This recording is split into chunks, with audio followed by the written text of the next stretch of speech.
Hello everyone, welcome to my new blog. কেমন আছো সবাই? আশা করছি ভালোই আছো। তো দিনটা ছিল শ্রাবণ মাসের প্রথম সোমবার, তাই আমরা বাড়িতে পুজো করে আমি, মা আর পাপা চলে গেছিলাম আমাদের সোসাইটির একটা মন্দিরে। এই দেখো, এখানে গিয়ে মা করলো পুজো, কিন্তু এতটাই ভিড় ছিল যে মা বসার জায়গায় পাচ্ছিল না। কিছুক্ষণ পরে জায়গা পাওয়ার পর মা করলো পুজো, দেখতেই পাচ্ছ তোমরা। করার পর আমি আর পাপা বাইরে অপেক্ষা করছিলাম মায়ের। আর এই দেখো, মন্দিরের বাইরেও কিছু মূর্তি ছিল। আর এতটাই মন্দিরের ভেতরে গরম ছিল যে আমি দাঁড়িয়ে থাকতে না পেরে কিছুক্ষণের জন্য বসে পড়েছিলাম। তারপর গেলাম পাপার কাছে। আর মন্দিরে অনেক লেট হয়ে গিয়েছিল, তার জন্য মন্দিরটাও পরিষ্কার শুরু হয়ে গিয়েছিল। তারপর আমি, মা, পাপা মিলে লিফটে করে এসে গেলাম বাড়ির সামনে। আর বাড়িতে আসার পর বাইরে কিছুক্ষণ অপেক্ষা করলাম। আর এতটাই খিদে পেয়ে গিয়েছিল যে একটু পিনাট বাটার আর মায়ের উপোসের জন্য মাখানা ভেজেছিলাম, ওটা একটু খেয়ে নিলাম। ওটা খাওয়ার পর মায়ের জন্য একটু সাবু দিয়ে বানিয়েছিলাম পায়েস। আর এদিকে মা রান্নার জন্য লাউ কেটে নিয়েছিল, আর লাউ দিয়ে মুগ ডাল দিয়ে আজকে আমাদের লাউ ডাল হবে। তার জন্য মা কুকারের মধ্যে একটু হিং, হলুদ, লঙ্কার গুঁড়ো, আদা আর লাউ দিয়ে বসিয়ে দিয়েছিল লাউ ডাল। মায়ের হাতের রান্না আমাদের সবারই খুব পছন্দ, আর বিশেষ করে এই লাউ ডাল। এরপর আমার পেয়ে গেছিলো খুব খিদে, যেহেতু একটাই ব্রেড খেয়েছিলাম।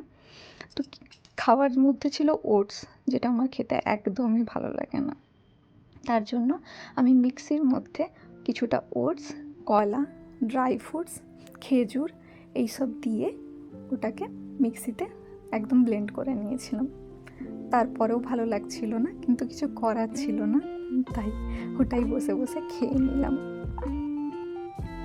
আর আমরা যখন মন্দিরে গিয়েছিলাম অনেকটাই গরম ছিল আর অনেকটাই রোদ ছিল, কিন্তু যখন মন্দির থেকে বাড়িতে এলাম, বাড়িতে আসার পর দেখছি ওয়েদারটা একদম সুন্দর হয়ে গেছে। তাই ভাবলাম যাই কিছুক্ষণ ব্যালকনিতে দাঁড়িয়ে একটু ওয়েদারটা মজা নেওয়া যায়।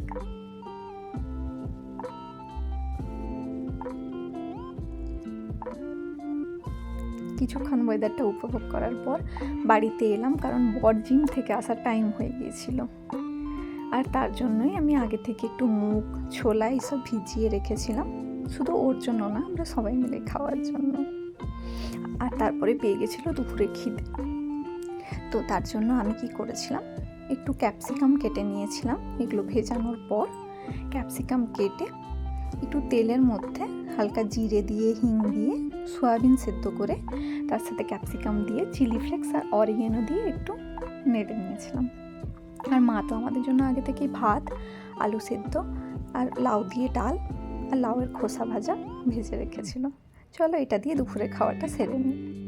দুপুরে খাওয়া শেষ হতে না হতেই এসে গেছিলো বরের দুটো পার্সেল অ্যামাজন থেকে। দেখো পার্সেলগুলোর মধ্যে কি আছে তোমাদের সাথে শেয়ার করছি। একটার মধ্যে ছিল জুতো, কিন্তু কিছু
কাকা উপোসে ছিল অনেকক্ষণ না খেয়ে, তো মাকেও কিছু বানিয়ে দেওয়ার ছিল। তার জন্য তাড়াহুড়ো করে বিছানার চাদরটা আমি গুছিয়ে নিলাম। আর এই দেখো এবার হয়ে গেল আমার বিছানা গোছানো। এরপর সাথে সাথেই চলে গিয়েছিলাম রান্নাঘরে একটু আলু গোলমরিচ আর কুট্টুর পকোড়া বানানোর জন্য। তার জন্য যা যা উপকরণ লাগবে সব বাইরে বের করে নিয়েছিলাম। কড়াইতে একটু ঘি দিয়ে ওর মধ্যে আলু আর তার সাথে হিং জিরে সব কিছু দিয়ে লঙ্কা দিয়ে আলুটাকে একটু নাড়িয়ে নিয়েছিলাম।